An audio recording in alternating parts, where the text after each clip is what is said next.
Elle a fait beaucoup parler d'elle ces derniers mois. Je fais allusion à la crise du lait. Mais dans son ombre, ce dont on a beaucoup moins parlé, c'est de la crise de la viande bovine. Aujourd'hui, bon nombre d'éleveurs dénoncent des coûts de production plus élevés que les prix de vente. Et de surcroît, les prix affichés aujourd'hui à l'autre bout de la chaîne de production dans les rayons boucherie.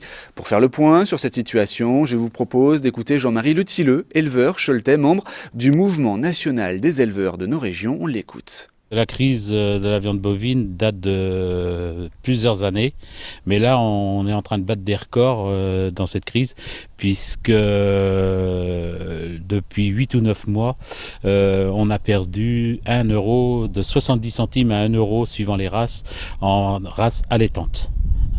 Donc c'est une catastrophe au niveau de nos prix de vente, puisque quand on vend un animal qui fait à peu près 500 kg de carcasse, on perd 500 euros par animal depuis 9-10 mois.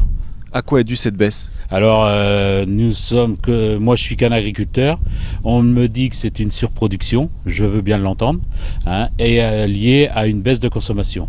Pareil, je veux bien l'entendre, mais qui dit surproduction, il y a probablement des moyens, il y a même sûrement des moyens pour écouler cette surproduction. On paie, nous, sur toutes nos ventes d'animaux, des taxes à un organisme qui s'appelle l'interprofession Interbeuve, qui, elle, normalement, est chargée de vendre, de faire la promotion de nos produits, et on se demande où ils sont. Est-ce qu'ils sont aux abonnés absents? Est-ce qu'ils sont là simplement pour avancer les taxes? On ne sait pas. Oui, parce que vous, ce que vous préconisez, c'est s'il y a surproduction, autant l'exporter, cette viande-là. Tout à fait. La viande, c'est une denrée qui est périssable. Quand elle est arrivée à un stade, elle doit être vendue, elle doit partir de nos exploitations. Donc, faut l'expédier, faut tirer le marché pour revenir à des prix normaux, pour couvrir nos coûts de production. Et pour baisser cette surproduction, il n'y a que l'exportation qui pourra nous aider sinon, on va traîner ça pendant des années et des années. Et cette crise dont vous parlez, cette crise, le consommateur, lui, ne s'en aperçoit pas. Pas du tout, puisque là, je vous dis, on perd 70 à 1 euro du kilo.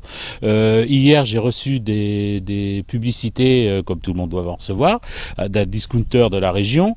Par exemple, ce discounter vend de la race charolaise. Donc là, c'est un type qui est honnête, parce qu'au moins, il donne la race. Parce que maintenant, on a beaucoup de mal à avoir des traçabilités des animaux. Mais là, on a de la race. Il vend de la vache charolaise. La vache charolaise aujourd'hui se vend 3,50 € le kilo, c'est le prix moyen. On retrouve cette viande en première catégorie, les morceaux les plus nobles, on les retrouve à 20-21 € le kilo. Donc je trouve qu'il y a quand même une grosse différence entre le prix parti à la producteur, où que l'éleveur a mis 3 ans pour amener son animal minimum prêt à vendre, et qu'on retrouve 20 €. Les morceaux les plus bas qui sont transformés en steak haché valent 10 ou 11 € le kilo, avec une semaine de promotion. Alors je me pose quand même des questions. Des questions, mais pas d'actions concrètes de prévues pour le moment par le groupe Les éleveurs de nos régions. Juste une requête faite auprès du gouvernement, celle de trouver une solution pour vendre l'excédent de viande dans le cadre de cette surproduction.